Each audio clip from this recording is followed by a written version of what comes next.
সম্মানিত বন্ধুগণ, আসসালামু আলাইকুম। দূরে কাছে দেশে অথবা সে বাইরে থেকে কলিজার বন্ধুরা ঠিক এই মুহূর্তে যে যেখান থেকে বাস্তব জীবনের গল্প শোনার জন্য আমার সাথে জয়েন করেছেন আমি আপন। আর যে আপন জীবনের গল্পের 1398তম পর্বে আপনাকে প্রতিদিনের মতো স্বাগতম জানাচ্ছি। বন্ধুরা, আজ আমি আপনাকে শোনাবো রংপুরের ভাই মোহাম্মদ আশিক হোসেনের জীবনের এক আশ্চর্যজনক, কলিজা ফেটে যাওয়ার মতো করুণ বাস্তব জীবন কাহিনী। বন্ধুগণ, আজকের গল্পের টাইটেল বাসর রাতে তালাক। কেন রাত 3টায় স্বামী চিৎকার করে নববধূকে তালাক দিলেন।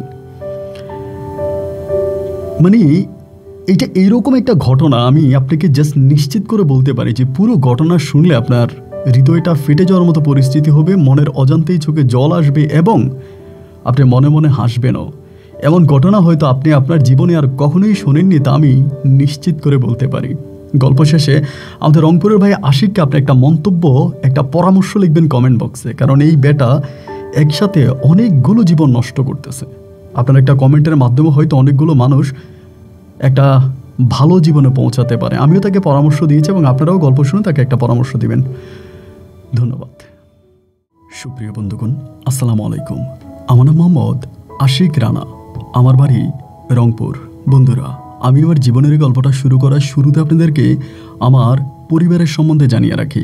আমার পরিবারে আমি আছি, আমার বাবা আছে, মা আছে, রয়েছে আমার দাদি দাদা সহ আমার ছোট একটা ভাই আর ছোট একটা বোন। আমরা টোটাল 2 ভাই 1 বোন। আমাদের পরিবারটা রংপুর শহরের কাছাকাছি কোনো এক গ্রামের এক নিম্ন মধ্যবিত্ত পরিবার। আমার বাবা পেশায় একজন ব্যবসায়ী। আমাদের এলাকাটাও কিছুটা প্রায় শহরের ছোঁয়া পেয়েছে। একদম গ্রামও না, একদম শহরও না, এমন একটা জায়গায় আমি ছোটোবেলায় জন্মগ্রহণ করি এবং সেখান থেকে আমার বেড়ে ওঠা। আমি শৈশব থেকে দেখে আসছি আমার বাবা চায়ের দোকান করে। চায়ের দোকানের পাশাপাশি বিস্কিট, চানাচুর, পান, সিগারেট এগুলো আমার আব্বা বিক্রি করতো। তো এটা যেহেতু শহরের কাছাকাছি, মোটামুটি ভালোই কাস্টমার আমার আব্বার দোকানে আসতো।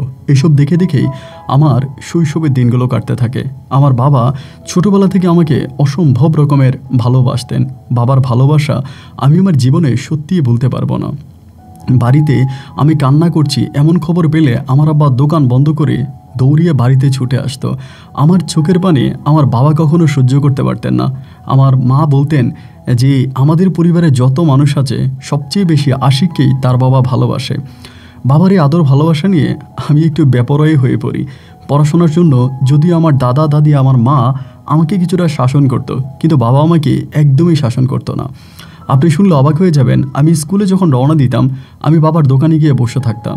বাবা আমাকে একটাবারের জন্য বলতো না যে তুই স্কুলে যা, আমাকে লুকিয়ে রাখতো। মা মাঝে মাঝে বাবার দোকানে আমাকে খুঁজতে আসতো যে আমি দোকানে বসে আছি কিনা, কারণ আমার বাবা আমাকে প্রশ্রয় দিত, প্রচুর পরিমাণে প্রশ্রয় দিত। তো মা যখন আসতো দোকানে আমার খোঁজার জন্য, আমার বাবা তখন আমাকে দোকানে লুকিয়ে রাখতো, আমাকে লুকিয়ে রাখতো। আমার আম্মা খুঁজে টুজে চলে যেত। এরকমভাবে আমি খুব খারাপ হয়ে যাই। একটা সময় পড়াশোনা প্রায় ছেড়েই দিই। এইসবের জন্য সবসময় আমার মা আমার বাবাকে দোষারোপ করে যেত। সবসময় বাবারে বলতো, তোমার আশকারা পেয়ে ছেলেটা নষ্ট হয়ে গেল। আমার কত স্বপ্ন ছিল, ওকে আমি অনেক দূর পর্যন্ত পড়াশোনা করাবো, মানুষের মতো মানুষ হিসাবে গড়ে তুলবো, কিন্তু তোমার ওই প্রশ্রয় পেয়ে ও পড়াশোনা থেকে অনেকটা দূরে সরে গেছে, ওকে দিয়ে আর কোনো কিছুই হবে না। এরকমভাবে মা তখন আফসোস করে কথাগুলো বলতো।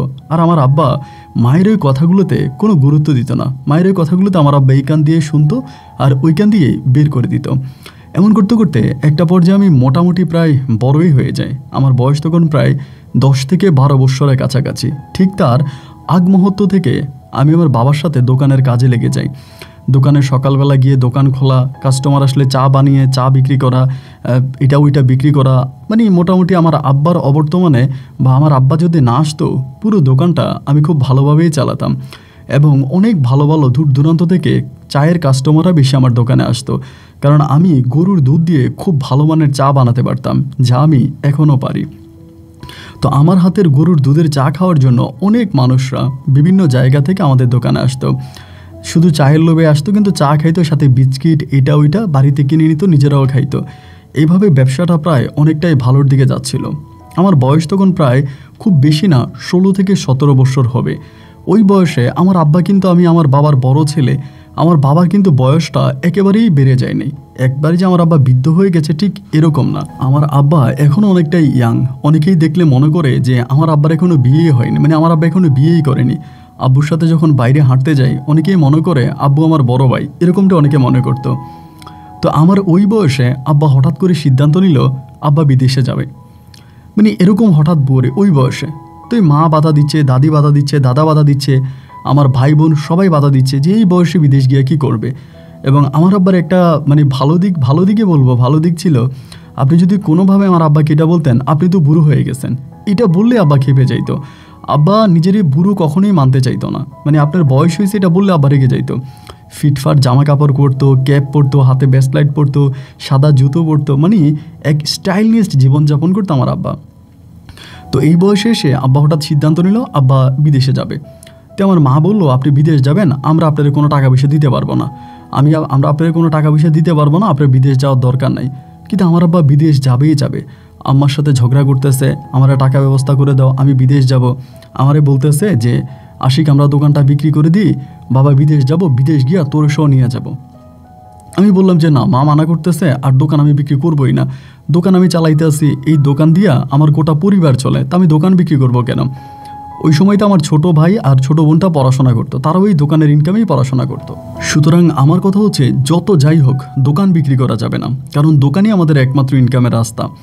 না, আব্বা দোকান বিক্রি করে দিবে, আমার সাথে ঝগড়া ঝাঁটি ঝামেলা, ঠিকমতো খাওয়া দাওয়া করে না, বাসায় ঘুমায় না, বাসায় থাকে না, মানে একরকম খারাপ অবস্থার মধ্যে চলে গেল।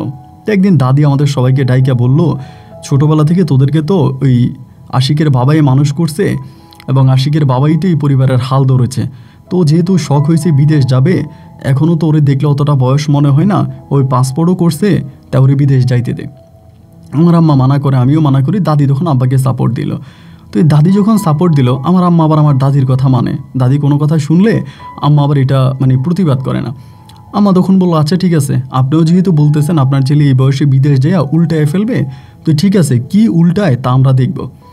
এবার মা আমারে বললো তাই দোকান বিক্রি করে দে। আমি বললাম দোকান বিক্রি করে দিব? আমি দোকান বিক্রি করে দিলে আমি কি করবো, আমি তো এই দোকান চালাই। এখন আমার আম্মা বলে দোকান বিক্রি করে দে, দোকান বিক্রি করা ছাড়া তার কোনো উপায় নেই, এত টাকা আমরা কই পাবো? তো এই দোকান বিক্রি করলে কিন্তু আবার বিদেশের টাকা হবে না, দোকান বিক্রি করার পরও অনেক টাকা লাগবে। পরে দোকান বিক্রি করার পরিকল্পনাতে গেলাম, তাই আমরা তখন দোকানটা বিক্রি করে দিলাম। দোকান বিক্রি করার পরেও আবার বিদেশ যাওয়ার জন্য তখনও প্রায় 3 লাখ টাকা শর্ট আছে। দেন বাকি টাকা কই পাবো? চায়ের দোকানে আর কয় টাকার মালই থাকে বলেন? তো এই বাকি টাকার জন্য আমরা সমিতি থেকে লোন নিলাম এবং এলাকার মানুষের কাছ থেকে ধার নিলাম, নিয়ে টিয়া বহু কষ্টের পরে আমরা আব্বাকে তখন মানে বিদেশের জন্য টাকা জমা দিলাম। তো বেশি দিন লাগে না, আমার আব্বা তখন বাহরাইন যাবে। বাহরাইন বলে একটা দেশ আছে, ওইখানে যাবে। তো ভিসার প্রক্রিয়া হতে খুব বেশি সময় লাগে নাই, আব্বা তখন চলে যাবে। সবার কাছ থেকে বিদায় আদায় নিল, সবাই আব্বার জন্য দোয়া দায়ী করলো, সবার কাছ থেকে আব্বা বিদায় নিয়ে আব্বা আরবের দেশ বাহরাইনের উদ্দেশ্যে রওনা দিল। তো ঠিক আছে, বাহরাইন যাবে, আমরাও আব্বার এয়ারপোর্টে দিয়ে আসছি, আব্বা চলে গেছে। ওইখানে যাওয়ার পরে বাহরাইন যাওয়ার পরে ঘটল মূল ঘটনা। বাহরাইন যাওয়ার পর আমার আব্বা বলতেছে যে আব্বার যে কফিল আছে ওইটা ভালো না। আব্বারে বলতেছে টাকা দেওয়ার জন্য, মানে খুব খারাপ আর কি, এক কথায় বলতে গেলে আব্বার ওইখানে কাজ কামের সুবিধা নাই এবং খুবই খারাপ অবস্থা। মানে 1-1.5 মাসের মতো ছিল, এমন একটা অবস্থা যা বলার মতো না। আব্বা ফোন দিয়ে বাড়িতে কান্নাকাটি করতো, আমি এখন কি করব, আমার চলার মতো কোনো উপায় নাই, আমার এখানে মারতেছে, মানে খুব মানে এক কথায় বলতে গেলে বাজে একটা বিষয় আমার আব্বা গেছে। তাই কষ্ট মষ্ট করে আমার আব্বা 7 মাসের মতো ছিল, অবৈধভাবেই ছিল। মানে মালিকের ওখান থেকে পালায়ে যায়, পালায়ে গিয়ে একটা রেস্টুরেন্টে চাকরি করে, বাঙালি একটা হোটেলে চাকরি করে। তো 7 মাসে মোটামুটি কিছু টাকা ইনকাম করে এবং ইনকাম করার পরে 7 মাসের বাসায় মানে 7 মাসের মাথায় ওই আপনার ওখানকার পুলিশ আমার আব্বাকে ধরে ফেলে। তো আব্বার তো আইডি কার্ড নাই, লেবার কার্ড নাই, আব্বাকে ধরে আব্বাকে সফর জেলে দিয়ে দেয়। সফর জেল থেকে আমার আব্বা তখন বাড়িতে আসবে।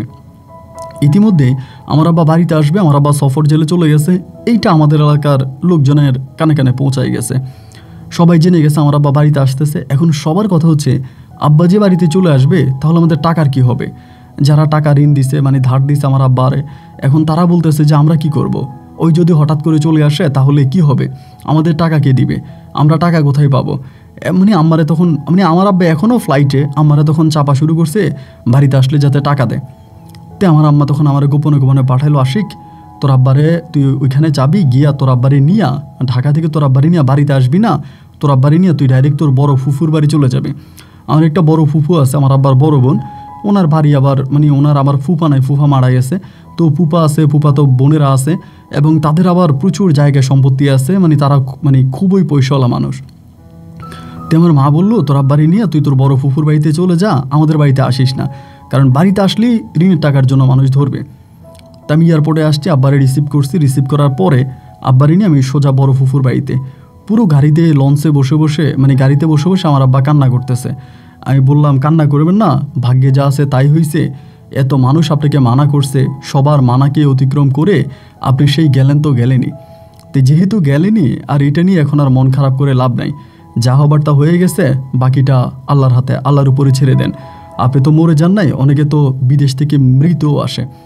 তে আমার আব্বা দুঃখ করে বলে আমি যদি মৃত আসতাম তাহলেই ভালো হইতো, আমি এই জীবন কেমনি কি করব, আমি মুখ কারে দেখাবো, তোরা এখনও মানুষ হস নাই, তোর ছোট বোনটারে তোর ছোট ভাইটারে আমি মানুষ করতে পারি নাই, তোরও মানুষ করতে পারি নাই, আমার সংসারের কি হবে, আমার সমস্ত টাকা তো ওখানে চলে গেল। আমি বললাম আপনি মন খারাপ করেন না তো, আপনি আল্লাহর উপরে ভরসা রাখেন, আল্লাহ তো আমাদের সাথে আছে, চলেন আপনি ফুফুর বাড়িতে চলেন। তাই ফুফুর বাড়িতে নিয়ে গেলাম। এর পরের দিন আমার আম্মা তখন ফুফুর বাড়িতে আসছে। ফুফুর বাড়িতে আসার পরে আম্মা বলতেছে যে এত মানা করলাম, মানে আব্বার সাথে ঝগড়া করতেছে। বড় ফুফু বলতেছে ঝগড়া করিস না, ওর মনটা এমনিই খারাপ, মানে তোরা দেখ অন্য কোনোভাবে এটার কোনো কিছু করা যায় কিনা। তারপর আমার মানে মা বলতেছে আমার ফুফুরে এখন কি হবে, দুনিয়ার টাকা ঋণ, মানুষে তো বাড়ির মধ্যে নিয়ে টাকার জন্য আসতেছে। আমার ফুফু বলে তেই মানুষের বললি কেন, ও বাড়িতে আসছে, সবার কাছে বলতে ও বিদেশে। আমার আম্মা বলে আমি কি কার কাছে বলছি নাকি, মানুষই তো কীভাবে জানি জেনে গেছে। তো আমার ফুফু বলে তুই বাড়ি যা, বাড়ি গিয়ে সবাইরে বলবি কে বলছে আমার স্বামী চলে আসছে, উনি বাড়িতে আসে নাই, উনি এখনও বাহারায় নিয়ে আছে। তে আমার মা বলে তে উনি বাড়িতে গেলে মানুষ দেখবে না। আমার ফুফু বলে তে বাড়িতে পাঠাবো না, ওরে এখানেই কিছু একটা করে দিব, এখানেও কিছু একটা করব, বাড়িতে যাইব না। তো ফুফু বললো, মানে মা বলতেছে যে তাইলে তো ভালোই হয়, আমি বাড়িতে গিয়ে সবাইরে বলবো যে উনি আসে নাই, ওনার এয়ারপোর্টে পর্যন্ত আসছিল, এয়ারপোর্টে এরপরে এয়ারপোর্ট থেকে ওনার কফিল আবার ওনারা বাহারাইন ফিরিয়ে নিছে।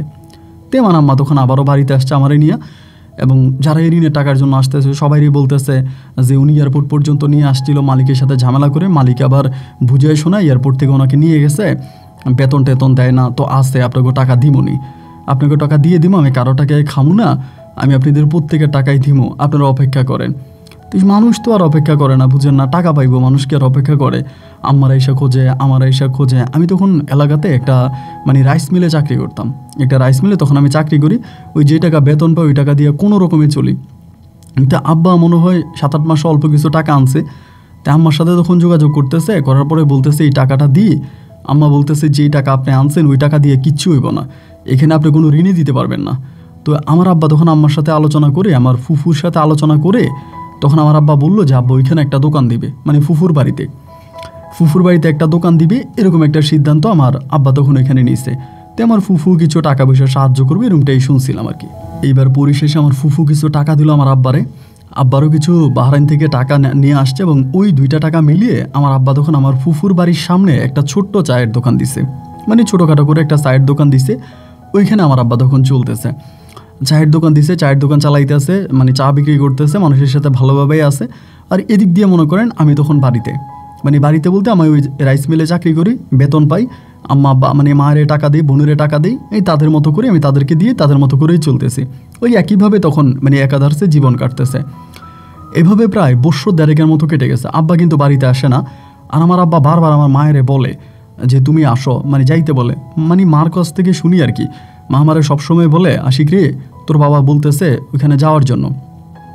আমি বললাম তা আব্বা বলতেছে আপনি যান না কেন? আমার আম্মা বলে কেমনে যাবো, তোর দাদি আছে, দাদা আছে, এরপরে তোর এত মানুষ, আমি তাদেরকে রেখে কেমনে যাই, এবং সংসার চলবো কেমনে, এত টাকা গাড়ি ভাড়া খরচ করবো কি, আমি যাবো না। প্রায় 1.5 বছরের কাছাকাছি হয়ে গেছে, আমার আম্মা আর যায় না।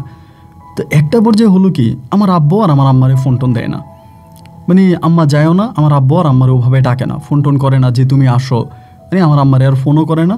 তো আমার আম্মা যখন ফোন করে আমার আব্বা আর ফোন টোন ধরে না, মানে আম্মা ফোন দিলে আমার আব্বা আর ধরে না, আর ধরলেও আমার সাথে খারাপ ব্যবহার করে, মানে কেন ফোন দিছো, কী কারণে দিছো, কী চাও, মানে আম্মার সাথে একরকম দুর্ব্যবহার করে।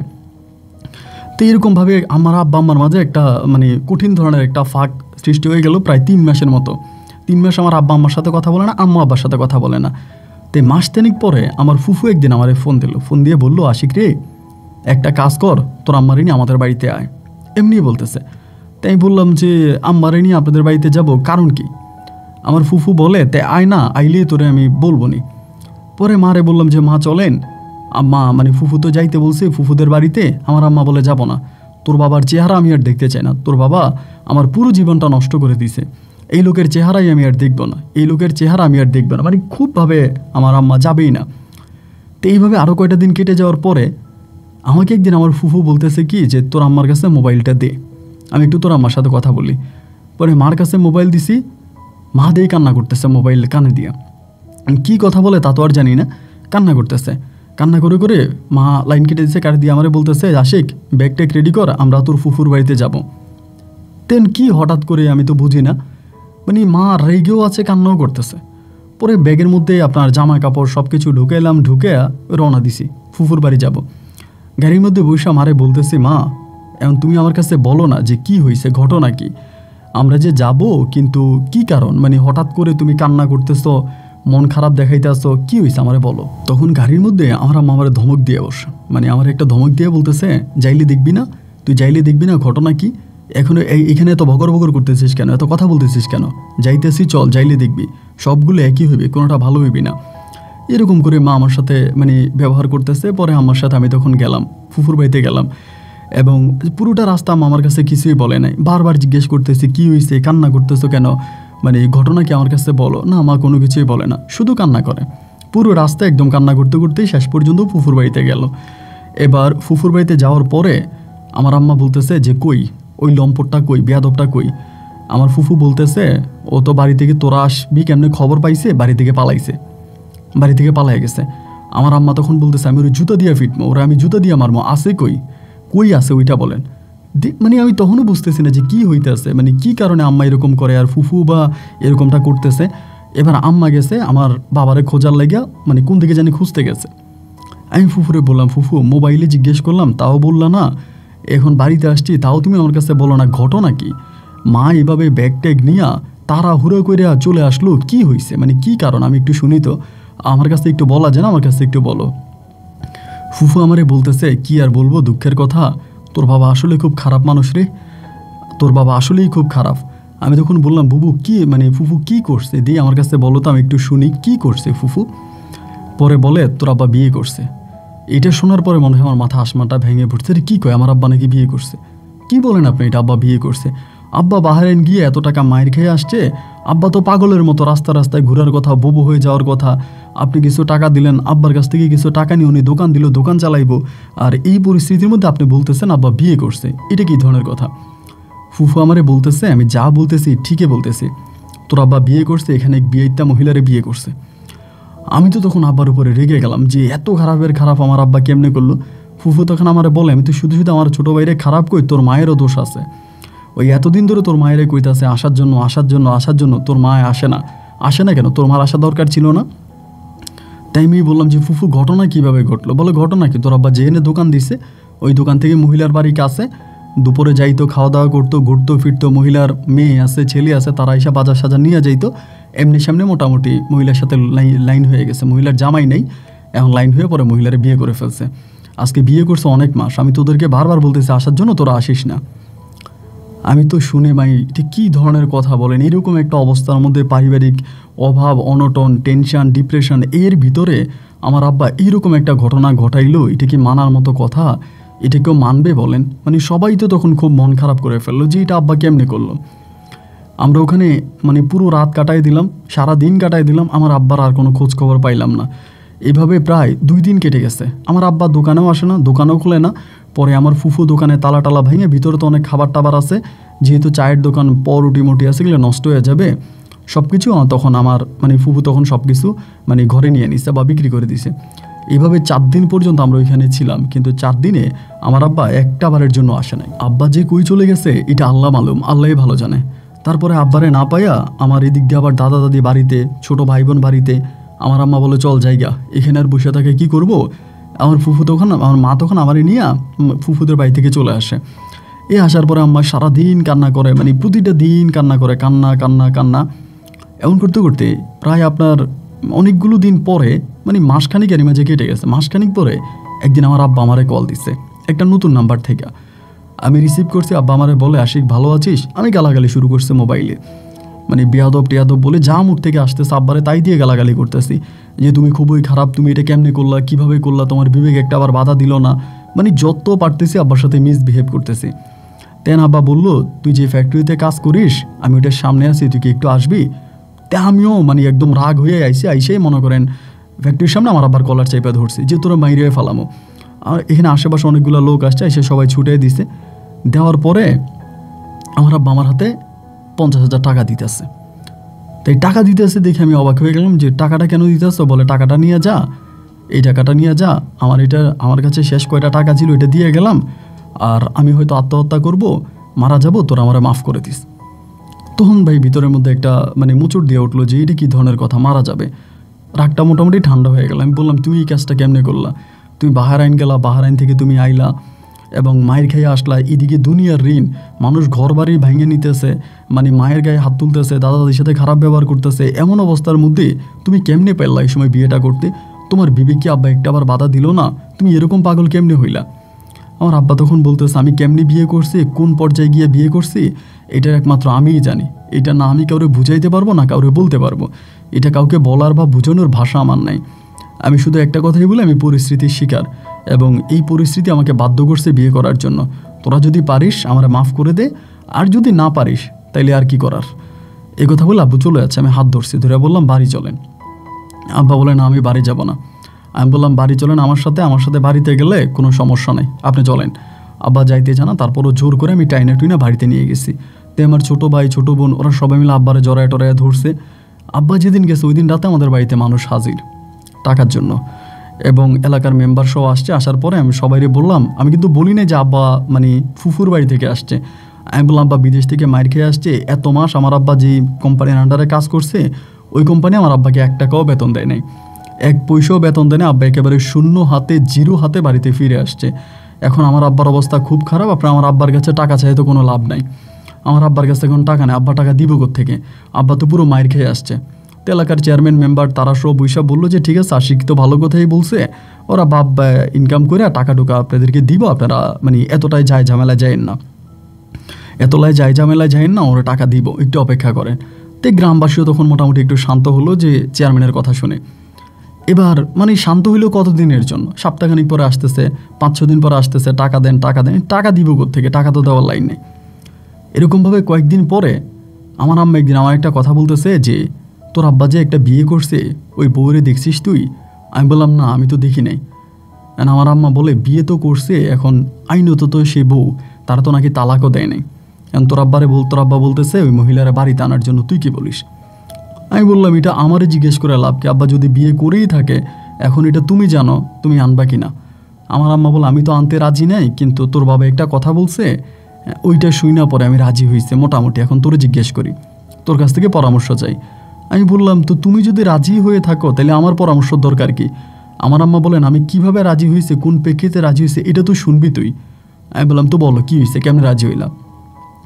মা তখন বলতেছে আমরা তো ঋণে গ্রস্ত, 2 লাখ টাকা আমাদের ঋণ আছে, এবং এই 2 লাখ টাকা না দিলে আমরা বাড়িতেও থাকতে পারবো, আমাদের ঘর বাড়ি সব ভেঙে নিয়ে যাবে। এখন তোর বাবা বলতেছে ওই মহিলা নাকি তোর বাবারে বলছে যদি মহিলার ঘরে উঠে তাহলে মহিলা 2 লাখ টাকা দিব। তো তোর আব্বা তো এমনিও বিয়ে করছে, মাঝে মাঝে ওইখানে যায় আসে যায় যাতায়াত করেই, তো বাড়িতে আনলে সমস্যা কি, যদি 2 লাখ টাকা দেয় আমরাও তো ঋণ থেকে বাঁচতে পারবো। আমি তখন বললাম যে তাই তো ভালোই হয়, যদি মহিলা 2 লাখ টাকা দেয় তাইলে তো আমাদের ঋণটা থাকতেছে না, এখন তুমি কি বলো? আমার আম্মা বলে আমার কোনো কিছু বলার না রে বাজান, আমি কিছু বুঝি না, তুই বুঝিস, এখন তুই যদি বলিস তাহলে 2 লাখ টাকা দিয়া আমি তোর আব্বারে বলবো মহিলারা আনার জন্য। তাই আমি বললাম আম্মা আমার মনে হয় কি যে তুমি ওই মহিলারা নিয়ে আসো, বিয়ে যেহেতু আব্বা করেই ফেলছে, ঋণের জ্বালায় বাড়িতে থাকতে পারি না, ঘর থেকে বেরোইতে পারি না, রাস্তাঘাটে মানুষে ধরে টাকা খোঁজে, টাকা চায়, খুব একটা খারাপ অবস্থার মধ্যে চলে গেছি। কিন্তু আব্বা যদি এভাবেই বিয়ে করেই থাকে তা মহিলারা নিয়ে আসো। আমার আম্মা তখন রাজি হলো, ফুফুর লগে ফোনে যোগাযোগ করলো। এবার আমার ফুফু ওই মহিলারে নিয়ে আসছে আমাদের বাড়িতে। তাই মহিলারে নিয়ে আসছে, আমি তখন ফ্যাক্টরিতে, আম্মা ফোন দিয়েছে, বাড়িতে আসছি, আইসা দেখলাম যে মহিলা ফল ফ্রুট আচার মানে অনেক কিছু নিয়ে আসছে আমার আম্মার জন্য, আমাদের জন্য। তো সবাই খাওয়া দাওয়া করলো, মহিলাও দেখলাম খুবই ভালো, দেখতে শুনতে খুবই সুন্দরী, মানে বয়স হয়েছে একটু কিন্তু অনেক সুন্দর। তো আমার আব্বা তখন খুশি আলহামদুলিল্লাহ। মহিলা তখন করলো কি এই 2 লাখ টাকা আমার আব্বার হাতে তুলে দিল যে নেন। আমার আব্বা তখন 2 লাখ টাকা দিয়ে ওই রাতের মধ্যেই মানুষের ঋণ পরিশোধ করলো। তো এই মানুষের ঋণ পরিশোধ করলে এখন তো আমরা চলতে পারি না। আমার আব্বা তো তখন বেকার। ওই মহিলা তখন আব্বারে বললো, একটা কাজ করেন, আমি আরও কিছু টাকা দিই, আপনি 4টা গরু কিনেন, 4-5টা গরু কিনেন, গরু কিনা গরুর দুধ দোহাইয়া আপনি বিক্রি করে কিছু একটা করতে পারবেন। পরে সম্পূর্ণ এই মহিলার পুঁজিতে আমার আব্বা পরে 4টা গরু কিনে, এই প্রথম 4টা গরু কিনলো। এবং গরু কেনার পরে গরু যে পরিমাণে দুধ দিত তা বিক্রি করে দেখেন আমার আব্বা অনেক লাভবান হয়ে গেছে। একটা পর্যায়ে আমিও তখন যে ফ্যাক্টরিতে চাকরি করলাম, ওই ফ্যাক্টরি চাকরি আমি ছেড়ে দিছি। ছেড়ে দেওয়ার পরে আমি তখনই আমার আব্বার সাথে থাকতাম। আমার আব্বার সাথে তখন আমি গরুর ফার্মে কাজ করতাম। এভাবে প্রায় আরও 5 থেকে 6 মাসের মতো কেটে যায়। এর মধ্যে আমার আব্বা, আমার আম্মা, মানে আমার নতুন মা আর কি, ওনারা ওই আমার ফুফুর বাড়িতে যাইতো, আসতো, ওইদিকে যাতায়াত করতো। তো একদিন হলো কি, আমার ওই সৎমা আমারে বলতেছে, আশিক তুই যাবি নাকি আমার সাথে তোর নানার বাড়িতে? আমি বললাম যে আমি তো জীবনও যাই নাই, ফুফুর বাড়ি পর্যন্ত চিনি, আপনাদের বাড়ি তো চিনি না। উনি আমারে বলে, তুই তো আমার ছেলে, যাইলে চল। আমি, তোর আব্বা নাকি যাইবো না, তোর আব্বা কাজ কামে ব্যস্ত, তোর নিয়ে যাবো। আমি বললাম তাহলে তো ভালোই হয়, চলেন ঘুরে আসি। আমার আবার ফুফুর বাড়ি ভালো লাগে, পাশে ছোট খাল আছে, দেখতে শুনতে সুন্দর, মানে একটু মানে আমাদের বাড়িটা একটু ঘনবসতির মতো আর কি, ঘর ঘর ঘর মানুষ গেজ গেজ করে, কিন্তু ফুফুর বাড়িটা একটু গ্রাম্য টাইপের, নদী আছে, তারপরে হচ্ছে আপনার ফসলি মাঠ আছে, একটু মোটামুটি ভালো জায়গা।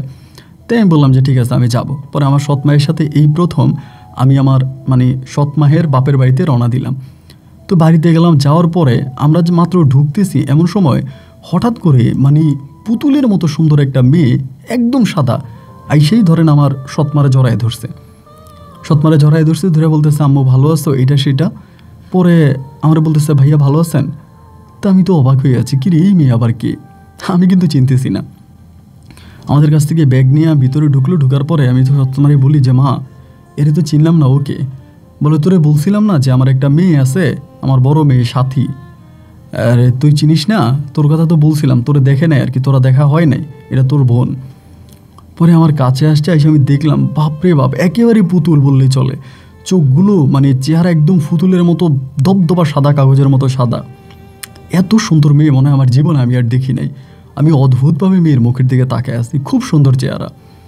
পরে আমার সাথে কথাবার্তা হলো, কথাবার্তা বলল, এবং খুবই ভালো, মানে একদম নম্র ভদ্র, খুব সুন্দর করে আমার সাথে মিষ্টি ব্যবহার করলো। আমিও তার সাথে কথাবার্তা বললাম, দুজনে মোটামুটি প্রায় অনেকক্ষণ কথাবার্তা বললাম। এবার মানে আমার পুরো মন বসে গেছে এখানে, যে আমি এখান থেকে যাব না।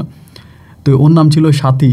সকালবেলা আমার মনে আছে, আমি যখন মানে শুয়ে থাকতাম, সকালে এসে আমার ঘুম থেকে উঠাইতো, চলেন নদীতে যাব, মাছ ধরবো।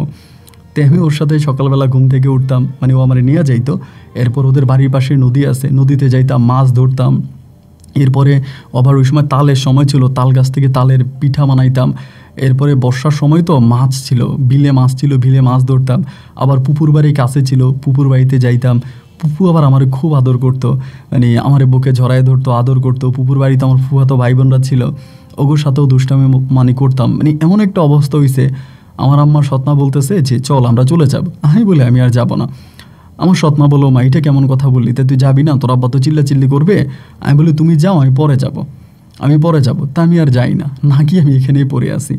তে আমার সৎমা যাওয়ার সময় বলে গেল যে আচ্ছা ঠিক আছে, তুই পরে যখন আসবি সাথীরে নিয়ে আসিস, সাথী তোদের বাড়িতে যাইতেছে। আমি বললাম তাহলে ভালোই হয়, আমি নিয়ে চলে যাই, সাথীরে এখনই নিয়ে যাই।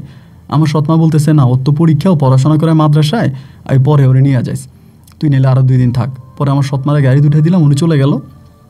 এবার তো ঘর ফুগরা ফাঁকা। মানে সাথী যদিও সম্পর্কে আমার সৎবোন হবে, মানে কি বলবো, ওর প্রতি তো আসলে আমার কোনো আকর্ষণ জাগার কথা না। তো ওর তো মা একটা, কিন্তু বাপ তো আলাদা। তো ওর প্রতি আমার এক ধরনের মানে কেন জানি আমি বুঝি আমার ভিতরে এই ধরনের ইমোশনটা কাজ করতে শুরু করে। তো এটা তো খুবই খারাপ একটা লক্ষণ, খুবই খারাপ একটা বিষয়। সৎবোনের সাথে কি আর এই ধরনের কোনো সম্পর্কে যাওয়া যায়? এটা তো কোনোভাবেও না, কোরআনেও না, হাদিসেও না, সামাজিকভাবেও না।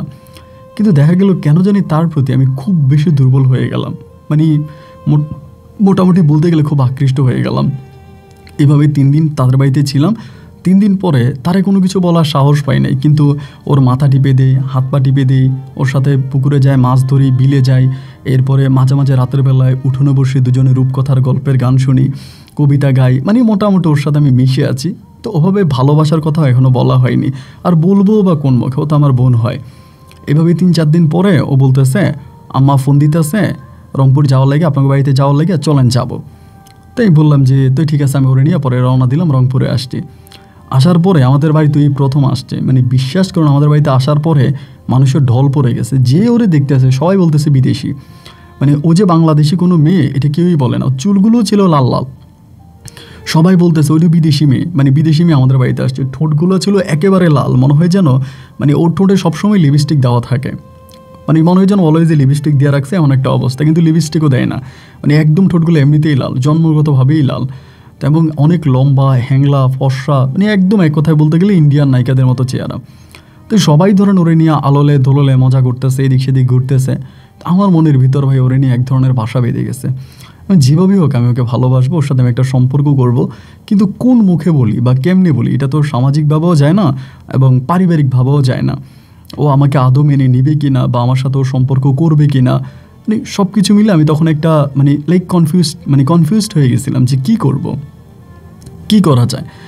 এমন করে অনেকগুলো দিন কেটে গেল, আমাদের বাড়িতে ছিল। থাকার পরে একদিন আমি চিন্তা করলাম যে আসলে মানে তার সাথে না বলেও পারি না, বলেও পারি না। আমি একদিন তারাই মোবাইলে SMS করছি, মানে মোবাইল তখন নাম্বারে SMS করছি যে আই লাভ ইউ। এই মেসেজটা করার পরে ও খুব মানে মনে হয় যেন আমি আসলে বুঝতে পারি না, মনে খুব রেগে গেছে। যেদিন আমি ওর আই লাভ ইউ লিখছিলাম রাতের বেলায়, পরের দিন ওর মারে বলতেছে আমি এই বাড়িতে থাকবো না, আমি চলে যাবো। তোর মা বলতেছে তুই কেন চলে যাবে? পরে বলে আমারে বললো যে ঠিক আছে আশি করে দিয়ে আয়। আমি বললাম যে না আমি যাইতে পারবো না। পরে ও বলে আমি আশিক ভাইয়ের সাথে যাবো না, আমি আমার ছোটো ভাইয়ের সাথে যাবো, মানে আমার যেই ছোটো ভাই আছে আরিফের সাথে যাবে।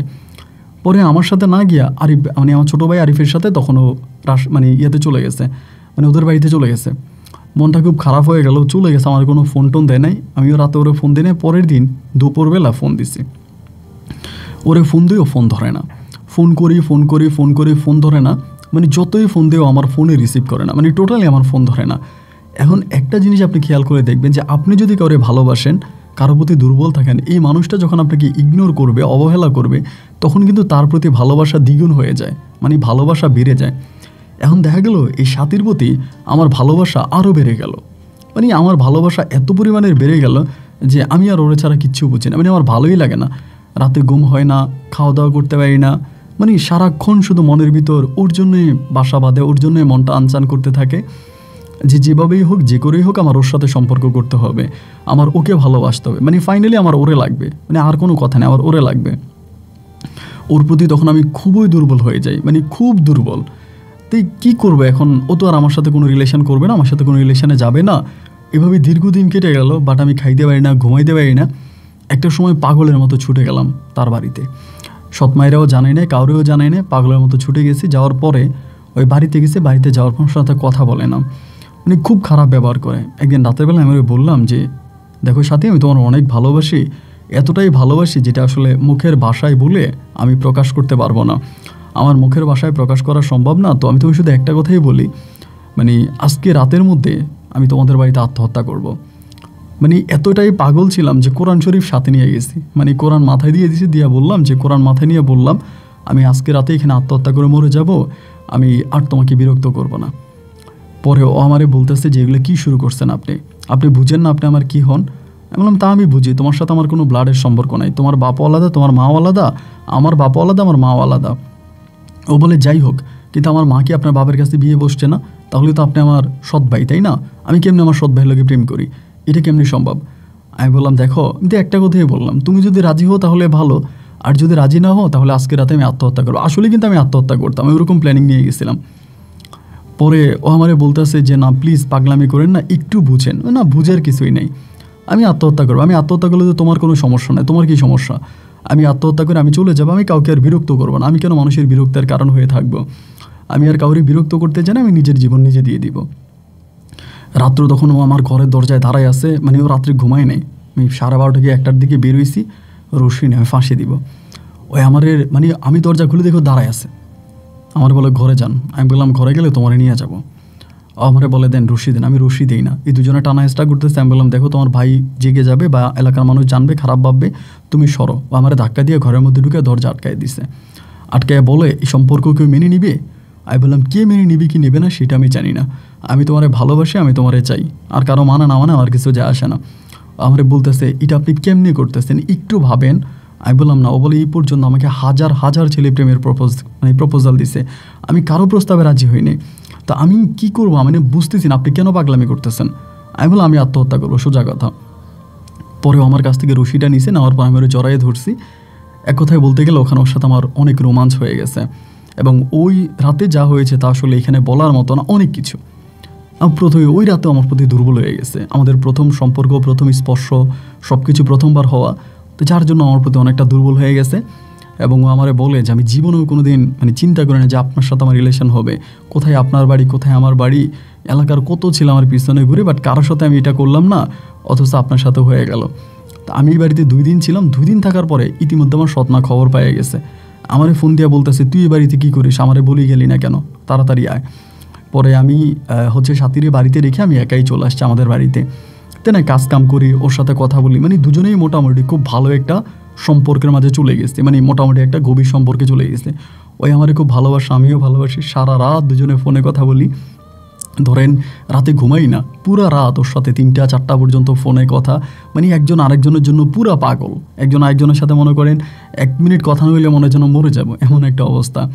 তো এই করতে করতে ভাই হঠাৎ করে একদিন আমাদের ঘরের মধ্যে একটা আলোচনা হইতেছে এইটা যে আমার এক চাচাতো ভাই আছে, মানে আমার এক চাচা আছে আর কি, আপন না, আমার আব্বার চাচাতো ভাই হয়। তো ওনার ছেলে আর কি, মানে অনেক টাকা তাদের আর কি, তাদের নিজেদের বাজারে কোম্পানি ডিলার আছে, বড় বড় কোম্পানির ডিলার আছে এবং অনেক বড় লোক। তো ওই ঘরের একটা ছেলে, বড় ছেলে, নাম হচ্ছে নাজমুল। উনি আবার পড়াশোনা করা শিক্ষিত মানুষ, ব্যবসা বাণিজ্য করে। আমি আমার শুনতেছি আমার সৎমা আর আমার আব্বা আর আমার আপন মা তারা সবাই মিলে আলোচনা করতেছে ওই নাজমুলের কাছে মানে সাথীরে বিয়ে দিব, আমার সৎমা এটা নিয়ে আলোচনা করতেছে। তো এইটা শুই না, আমি সাথে সাথে সাথীরে ফোন দিলাম, ফোন দিয়ে বললাম সাথী এমন এমন ঘটনা। সাথী আমার বলে এই জন্যই তো আম্মা আমারে বলতেছে যে 2-3 দিনের ভিতরে কাজটা সব কিছু নিবিড় কইরা ঘর বাড়িগুলো ঠিক করার জন্য আম্মু জেনে কারে নিয়ে আসবে। আমি বললাম কবে বলছে, বলো আজকে সন্ধ্যার সময়। তুমি যে আমারে বললা না, ও বলে আসলে আমার মনে ছিল না তোমাকে বলার জন্য, আম্মা কিন্তু এটা আমারে বলছে। মানে আমি তখন কী করবো বলেন, আমি বললাম যেটা তুমি কি বলো, আমি তোমারে ভালোবাসি, মানে তুমি তো বুঝতেছো না। ও আমার বলে আমি বুঝে কী করবো, এটা তো আপনাদের বাড়ির ঘটনা, তো আপনি ওই ছেলের বলেন, যে ছেলের সাথে আপনার সম্পর্ক আছে আপনি তারা বলেন যে আপনি আমার ভালোবাসেন। আমি বললাম আমি আগে পরিস্থিতি বুঝি, এখানের পরিস্থিতিটা কি।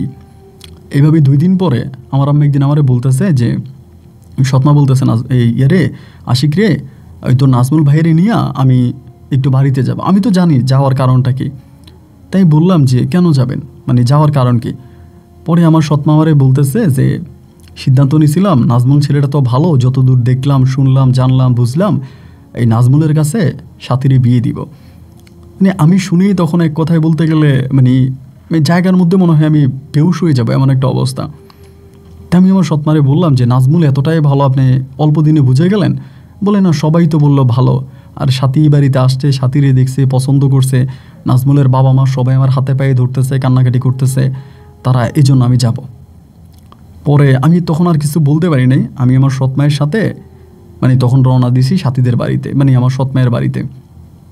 সাথী ফোন দিয়া বলতেছে এটা কী করতেছো। আমি বললাম দেখলে তো আর বিয়ে হলো না, আগে দেখো, পরেরটা পরে, উনি তো তোমার আগেও দেখছে।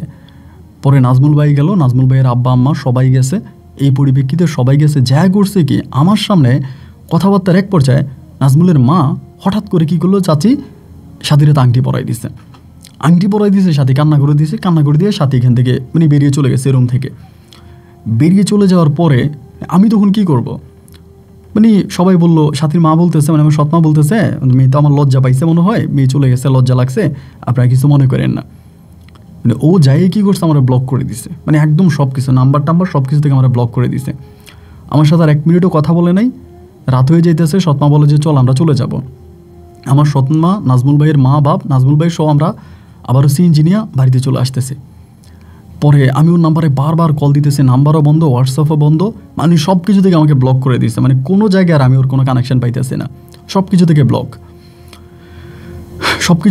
করে রাখছে। ব্লক করে রাখার পরে আমি শেষ পর্যন্ত কি করব, মানে আমি কোনো উপায় বুদ্ধি পাইতেছি না। মানে প্রায় 3 দিন হয়ে গেছে, দিক দিয়েও ধরেন বিয়ের কথাবার্তা পাকাপোক্ত হয়ে যাইতেছে, যেহেতু আংটি পরাই দিয়ে আসছে, বিয়ের দিন তারিখ ঠিক করে ফেলবে। আর দিন তারিখ ঠিক করতে তো ঝামেলা নাই, কারণ আমার সৎমা তো বাড়িতেই আছে, যে কোনো সময় তারা বিয়ের দিন তারিখ ঠিক করবে। তো একদিন রাতের বেলায় নাজমুল ভাই বাজার থেকে আসতেছে, আমি ওনারা ডাক দিয়েছি, আমার সম্পর্কে বড় হয়, ডাক দিয়ে আমি আলাদাভাবে ডাক দিয়ে বললাম নাজমুল ভাই আপনি যেই সাথীরই বিয়ে করতে চাইতেছেন, সাথীর তো সমস্যা আছে, সাথে ওই এলাকার একটা ছেলের সাথে প্রেম করে। আমি আমার কথা বলি না, কারণ নাজমুল ভাই যদি আমার আব্বা আমারে বলে দেয় তাতে আরও বড় কেলেঙ্কারি হয়ে যাবে। আমি যে সাথী ওই এলাকার এক ছেলের সাথে প্রেম করে, তাদের দুজনের খুব গভীর রিলেশন, এখন সাথী তো ওই ছেলের ছাড়া অন্য কাউরে বিয়ে করবে না। এটা বলার পর নিয়ে বলো, তো এটা তুই জানলে আমার আগে বললি না কেন? তো আগে বলা দরকার ছিল। আচ্ছা ঠিক আছে, আমি এটা ঠিক করে নিব, এটা বলে উনি চলে গেছে। ভাই উনি এদিক দিয়ে গেছে, সাথে আমার সৎমারে ফোন দিছে, মানে আমার কাছ থেকে বেরোয় সৎমারে ফোন দিছে। সৎমারে ফোন দেওয়ার পর আমার আব্বা আমারে ফোন দিছে, তুই কই আসস? আমি বললাম বাজার থেকে আসতেছি, রাস্তায়, তাড়াতাড়ি বাড়িতে। বাড়িতে যেয়ে দেখি বিশাল দলবাল, আমার আব্বা আম্মা সৎমা সবাই বসে আছে। এই তুই এটা কেমনে করলি, কীভাবে করলি? আমার আব্বা আমারে মানে মারতে আসতেছে, আমাকে মারবে। ওই সময় কিন্তু আমার আব্বার গরু মোটামুটি 20-30টা হয়ে গেছে। আমার আব্বা বিশাল গরুর ফার্মের মালিক। আমার আব্বার আন্ডারেই তখন 8-10 জন লোক কাজ করে, এমন একটা অবস্থা। আমার আব্বা আমারে মারতে আসতেছে, তোর এত বড় সাহস, এটা তুই কেমনি করলি, এটা তুই কী কারণে করলি? আমি কিচ্ছু মানে আর বলতে পারি না। সারাটা রাত আমি সাথীর নাম্বারে কল দিতেছি, ওর নাম্বার টাম্বার সব ব্লক। সকালবেলা আমি আরও দেখিয়া নাজমুল ভাইরে ধরছি, ধরে বললাম ভাই আপনারা গোপনে একটা কথা বললাম, আপনি এটা সবার কাছে জানাই দিলেন। উনি বলে ওই মেয়ের সাথে আমার কথা হয়েছে, ওই মেয়ের সাথে কারো সম্পর্ক নাই। আমি বললাম তার নাম্বার বন্ধ, আপনার সাথে কেমনে যোগাযোগ? বলে আমি তার ভাইরে ফোন দিয়ে তার সাথে কথা বলছি। তুই উল্টাপাল্টা কথা বললি কেন? তোর সমস্যা কি? তোর সুন্দর সৎবন্ধে বিয়ে করে ফেলতেছি এই জন্য? আমি কিছু বলি নাই। কিরে ওই কি ওর ভাইয়ের নাম্বার দিয়া নাজমুল ভাইয়ের সাথে কথা বলো, অথচ আমার নাম্বার ব্লক করে রাখছে। মানে আমি আর বুঝতে পারতেছিলাম না। পরে রাত মানে দিনটা কোনো রকমে পার করছি। দুপুরের পরে আমি আবারও আরতে তখন খাইতে বসছে। আমি বললাম নাজমুল ভাই খাওয়া শেষ করেন, আপনার সাথে জরুরি কথা আছে। খাওয়া শেষ করে আসছে, আমি ডিরেক্টলি বলে দিয়েছি যে এই ঘটনা, আমি তো সাথীরে ভালোবাসি, সাথীর সাথে আমার রিলেশন আছে। প্রমাণ দেখাইতে শুরু করলাম, মোবাইলে একসাথে ছবি উঠানো, এক রুমে থাকা এবং মোটামুটি গোপনীয় যত ছবি আছে ওইগুলোও দেখাইছি।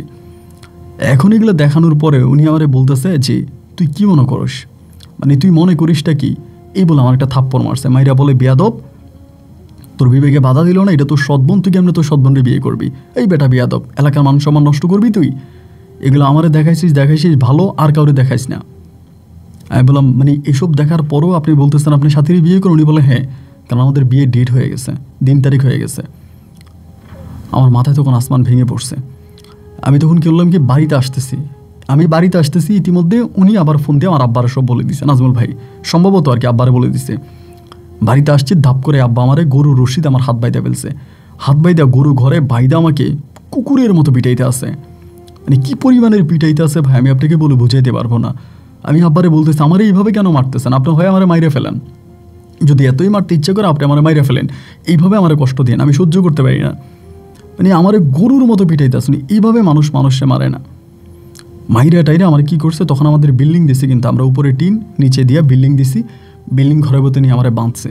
আমার মাও তখন কিছু বলে না, আমার সৎমাও কিছু বলে না। আমার ওখানে বাইদা রাখছে, শিকল দিয়ে আমার হাতে পায়ে বাইদা রাখছে, মোবাইল টোবাইল সব নিয়ে গেছে, প্রচুর টর্চার করতেছে আমাকে। ইতিমধ্যে বিয়ের দিন তারিখ তারা নিয়ে চলে আসছে, শুক্রবারে বিয়ে, তখন ছিল বুধবার, সামনে একদিন আসছে বৃহস্পতিবার। শুক্রবারে তারা আপাতত কয়েকজন একটা মাইক্রোবাস নিয়ে যাবে, বিয়ে করে বউ নিয়ে চলে আসবে, এরকম খবরাখবর পাইতেছে। আমার বোনটা আবার আমাকে সাহায্য করতেছে, আমার ছোটো বোনটা, মানে পরিবারে কী হচ্ছে না হচ্ছে ইনফরমেশনগুলো কালেক্ট করে আমাকে দিতেছে যে ভাইয়া এটা হইতেছে। ভাই তখন আমার মনে হইতেছে যে আমারে এভাবে করতে আমি মরে যাবো, মানে আমি বিষ খাবো, আমি ফাঁসি দিব, যে আমি আর যাই করি আমি সাথীর ছাড়া বাঁচবো না। আমি সাথীকে অসম্ভব রকমের ভালোবাসি। সাথী যদি আমার জীবনে না থাকে বা আমি যদি সাথীকে না পাই, তবে আমার জীবন আমি রাখবো না। আমি বারবার সবার কাছে বলতেছি যে আমি সাথীরে হারাইলে আমি মরে যাব, আমি সাথীকে ভালোবাসি, আমি সাথীরে পেতে চাই, সবার কাছে বলতেছি, কিন্তু কেউ আমার কথার কোনো দাম দেয় না। মানে আমি যে একটা মানুষ চিল্লে বলি, আমার কথার কোনো ভ্যালু কোনো মূল্য কারো কাছেই নাই। সবাই আমার সাথে দুইটায় মানে খারাপ করে ব্যবহার করে। এরকম করেই ধরেন সময় কাটতে কাটতে অনেকগুলো দিন ইতিমধ্যে কেটে মানে আপনার এই বুধবারে কেটে গেল। বৃহস্পতিবার রাতের বেলায়, শুক্রবারে তারা যাবে, বৃহস্পতিবারে রাতের বেলায় রাত 3টার দিকে, 2টা কি 3টার দিকে বৃহস্পতিবারে আমার সৎমা আমার ঘরে আসছে। এই পর্যন্ত আমার সৎমা, শুধু আমার বাবা ছাড়া কেউ আমার ঘরে আসে নাই। আমার সৎমা এসে আমার বলতেছে যে আমার এসে বলে সাথী কই, এমনি। আমি বললাম সাথী কই এটা আমি কেমনে জানি? উনি দাব করে আমার পা ধরে ফেলে, পা ধরে বলে তোর বাবারে তোর পায়ে ধরে তোর কাছে জীবন ভিক্ষা চাই, আমার ইজ্জতটা ভিক্ষা চাই, আমার ইজ্জতটা মারিস না। কালকে সকালে বরযাত্রী নিয়ে আমি বিয়েতে যাব, তুই ওরা কই লুকাইছিস? আমি বলতেছি আমাদের তো ঘরের মধ্যে আজকে 2 দিন আটকাই রাখছেন, আমার কাছে কোনো মোবাইলে নাই, কেন কী হয়েছে? তখন আমি জানতে পারি সাথী ঘর থেকে পালাইছে। আমি তখন একটা হাসি দিলাম, আলহামদুলিল্লাহ আলহামদুলিল্লাহ আলহামদুলিল্লাহ, সাথী ঘর থেকে পালাইছে, মানে ভালো হয়েছে, খুব ভালো হয়েছে, এর থেকেও বড় কিছু আর হতে পারে না। ওই সাথী ঘর থেকে পালায় গেছে মানে সব ঠিক আছে। কই গেছে তা তো আর কেউ বলতে পারে না, আমিও বলতে পারি না, সাথীর মাও বলতে পারে না, মানে কেউই বলতে পারে না। আয় হায়, সকালবেলা নাজমুল ভাই, লোকজন সবাই বাড়িতে, এবার আমারও তখনও বাইদা রাখছে, আমার বাঁধন কিন্তু ছাড়তেছে না। আইরে দুই পরিবার মাঝে ঝগড়া, নাজমুল ভাইয়ের আব্বা আমার আব্বার সাথে ঝগড়া করতেছে, আমার আব্বা নাজমুল ভাইয়ের আব্বার সাথে ঝগড়া করতেছে, আমরা কি করব, মেয়ে পালায় গেছে। নাজমুল ভাইয়ের বাবা বলতেছে, তোর ছেলের সাথে মেয়ে লাইন আছে, এটা বলস নাই কেন, এটা আগে কেন বললি না, তোর ছেলের সাথে মেয়ে লাইন থাকার পরেও আমার ছেলের সাথে মেয়ের বিয়ে ঠিক করলি কেন, এটা আমার আব্বারে বলতেছে। আর আমার আব্বা বলতেছে, আমার ছেলের সাথে ওই মেয়ের কোনো লাইন নেই। তাই নাজমুল ভাইয়ের বাবা বলতেছে, তাইলে তুই ছেলের এইভাবে গরু রশি দিয়া বাইদা রাখলি কেন, কেন বাইদা রাখলি। মানে এমন অবস্থা হয়ে গেছে, আমি আমার মতো করে আসি। যাই হোক, সমস্যা কি, এবার খেলা জমক, সাথী তো পালায় গেছে। বিকেল হয়ে গেল, একবার নাজমুল ভাইয়ের বাবা বলে, থানায় যাব, মামলা দিব, চেয়ারম্যান ডাকবো, মেম্বার ডাকবো, তুই কেমনি এই কাজ করলি। এই দুই ফ্যামিলির মাঝে ঝগড়া। বিকেলবেলা কি আপনার আসরের টাইমে আমার মা এসে আমার বাঁধন খুলে দিছে, আমার জন্মদাতা মা, আমার মা এসে আমার বাঁধন খুলে, খুললা কেন, আমার বাঁধন তো খোলার দরকার নেই। আম্মা বলে, তাড়াতাড়ি যেমনে পারস সাথীরে খুঁজা বের করে আন। আমি বললাম, তোমার কাছে কি মনে হয়, যারে আমি ভালোবাসি তারে আমি খুঁজাই না নাজমুলের কাছে বিয়ে দিব? ওর যদি আমি কোথাও পাই, আমি তো নিজেই ওরে বিয়ে করব। আমার আম্মা বলে, আস্তাগফিরুল্লাহ, নাউজুবিল্লাহ, এমন কথা বলিস না রে বাবা, আমরা মুসলমান মানুষ, এটা তোর বোন। আমি বললাম, ধুরো বোন, কেমন বোন, ওর সাথে আমার কোনো রক্তের সম্পর্ক নাই। আমার আম্মা বলে, আল্লাহ তোর জীবনেও মাফ করবো না, তুই জাহান্নামে যাবি। আমি বললাম, বাদ দাও তো, আমি জাহান্নামে গেলে যাব, তা তোমার কি। ঘর থেকে বেরিয়ে গেলাম, এবার আমি আমার লিঙ্ক মতো ওই রাতের মধ্যেই সাথীদের বাড়িতে, ওই রাতেই সারাটা রাত খালের পাড়ে বসেছিলাম। বিশ্বাস করেন ভাই, এই স্মৃতিগুলো এখনও মনে হলে চোখের পানি ধরে রাখতে পারি না। আজ কোত্থেকে কই হলো, কি থেকে কি হইল। আমি সারাটা রাত এই খালের পাড়ে বসেছিলাম, বসে বসে কান্না করছি। সকালে সূর্যটা ওঠার পরে সাথীদের বাড়ির দিকে গেছি। সাথীর বড় ভাই আমার দেখা বলতেছে, কি আশিক তুমি, আম্মা আসছে? আমি বললাম যে না। পরে মানে সাথী মানে ছোটো হয় উনি, পরে আমি বললাম যে সাথী কই, বলে সাথী তো পালাইছে, জানো না? আমি বললাম, পালাইছে, কই গেছে? বলে, তা তো আমরা জানি না কই গেছে। এই বাড়িতে আমি 3 দিন পর্যন্ত ছিলাম, যে কারোর সাথে সাথীর কোনো সম্পর্ক আছে কিনা বা সাথী বাড়িতে ফিরে আসে কিনা, কোনো কিছু আর আমি পাই নাই। দিনের পর দিন, রাতের পর রাত অতিবাহিত হয়েছে, সাথীর কোনো সন্ধান নাই। এদিক দিয়ে তো আব্বা মা তারাও খুঁজতেছে, আমিও খুঁজতেছি, নাজমুল ভাইয়ের ফ্যামিলির মানুষরাও খুঁজতেছে। নাজমুল ভাই তো পাগল হয়ে বাড়ি থেকে বাইরে গেছে, মানে কই চলে গেছে তার কোনো খোঁজ পাওয়া যাইতেছে না। মানে উনি ব্যবসা বাণিজ্য, বাড়ি গাড়ি সব পালে উনি চলে গেছে। সবাই তখন সাথীরে খুঁজতেছে, আমি আমার মতো খুঁজি, যে যার মতো খুঁজে বিভিন্ন জায়গায় খুঁজে বেড়াইতেছে, বাট ও নাই, আর কোনো জায়গায় নাই, মানে কোথাও আর ওরা পাই না। এবার বাড়িতে আসছি, আইসা কান্নাকাটি করি, সবাই খোঁজে, মানে সাথী নেই, মানে আমাদের পুরো পরিবার, মানে 2টো পরিবারে অন্ধকার, 3টা পরিবার পুরো অন্ধকার। তো আমার আম্মা আমারে বলে, তুই খাওয়া দাওয়া করস না, ঘুমাস না? আমি বললাম, গরুর রশি দিয়ে আমরা বাইতে রাখছো, আর কি খাবো। এরকম করে প্রায় 2টা বৎসর কেটে গেছে, 2 থেকে আড়াই বৎসর। সাথীর কোনো সন্ধান কেউই পাই নাই, আমিও পাই না, আমার পরিবারে কেউই পাই নাই। আম্মা বলতেছে, যাও আবার তা হইছে, আমার বিয়ে করাবে, আমার জন্য মেয়ে দেখতেছে। আমি বললাম, সাথীর মা কিন্তু ওই সময় পাগলের মতো, আমার সৎ মা, মানে বিভিন্ন জায়গায় হুজুর, কবিরাজ, তান্ত্রিক, খোনার এগুলোর কাছে দৌড়াইতেছে, শুধু মেয়েরে খুঁজতেছে যে মেয়েরে পাওয়া যায় কিনা, মেয়ে কই গেছে। এমন করেই তখন সময় কাটতেছে, সাথীর আর কোনো সন্ধান পাই নাই, কেউই সাথীর আর খুঁজে পাইতেছে না।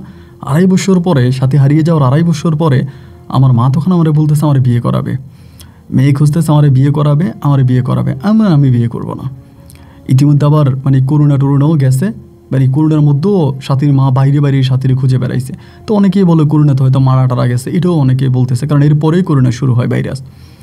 তো ও আর নাই, টোটালি ও আর নাই, ওরে আর কেউই খুঁজে পায় নাই। 2.5 বছর পর আব্বা আম্মা বলতেছে 21 সালে আমার বিয়ে করাবে। ধরো আমি বিয়ে করবো না, আমার আম্মা বলতেছে বিয়ে কর, আমি বিয়েই করবো না। আমি তখন বউ করে ঘুরে বেড়াইতেছি, গরুর ফার্মের কাজ করে, আব্বা টাকা ঢোকা 200 দিয়া চলি, নিজের মতো করে আমি বাইচে আছি। আমার কারো কাছে আন যাও নাই, ধান যাও নাই, কারো কাছে নিজে যাইও না, আর কাউরে আমি আমার উপরে আনিও না। এরকম করতে একটা পর্যায়ে আমার আব্বা তখন করলো কি, মানে আমার এই প্রায় 4 বছরের সাথে হারিয়ে যাওয়ার 4 বছর পরে, 4 থেকে 4.5 বছর পরে, আল্লাহর কি হুকুম আর কি, মনে হয় আল্লাহ এটা আমার ভাগ্যে রাখছে। একদিন হইল কি, মানে এটা কেউই বিশ্বাস করে না, আমি এখনও যাদের কাছে আমি বলি এটা কেউই বিশ্বাস করে না, তবে আমি আল্লাহকে সাক্ষী করে বলে আমি 1 ফোঁটাও মিথ্যে বলতেছি না। একদিন একটা নাম্বারের, মানে কাগজের মধ্যে একটা আপনার 100 টাকার নোটের ভিতরে নাম্বারটা দেওয়া ছিল, সাথী রংপুর নাম্বার, একটা নাম্বার। এই টাকাটা আমার কাছে, হঠাৎ করে নাম্বারটা দেখিয়া সাথী রংপুর, আমি কলমকে নাম্বারটাতে কল দিলাম। কল দেওয়ার পরে এটা আমার একটা নতুন সিম নাম্বার ছিল, কিন্তু আগের সিম টিম কিছুই নেই। রিসিভ করলো হুবহুব সাথীর কণ্ঠ। যখন আমি হুবহুব সাথীর কণ্ঠ পাইলাম, আমি তো একটু বিব্রত, কিরে সাথীর কণ্ঠ। আমি কাইটে দিয়ে চিন্তা করতেছি, এবার দিয়ে আমার কল ব্যাক করতেছে, বারবার কল ব্যাক করার পরে আমি কলটা ধরছি। ধরার পরে আমি হ্যালো বলছি, বলে কে? আমি বললাম আপনি কে? ও তখন চুপ, কোনো কথা বলে না, আমিও কোনো কথা বলি না। তারপর আমি বললাম যে সাথী। পরে বলতেছে কে? আশিক। এমনি মানে ওয়াল্লাহ আমি এক ফোঁটাও মিথ্যে বলতেছি না। আমি বললাম, আমারে বলে ও আমার নাম্বারটা কে দিছে জানি, তুমি এখনও আমার পিছনে এরকম করতেছ? আমারে বলে। আমি আর কেমনে ধরে বললাম তুমি টাকা দিয়ে নাম্বার পাইছি, সেটা আর বলি না। না বলার পরে আমি বললাম, সাথী কোথায় আসো? বলে যেহেতু আমার নাম্বার পাইছো, আমি কোথায় আছি সেটাও জানো, জিজ্ঞেস করতেছো কেন? আমি বললাম, না কোথায় আসো একটু শুনি না, তোমার মুখেই শুনি। বলে ঢাকাতে। আমি বললাম কী করো? বলে কী করব, যা করার তাই করি। আমি বললাম সাথী একটাবার কি দেখা করা যায়? আমারে বলে না, আমি চাই না তোমার সাথে আমার আর কখনো দেখা হোক।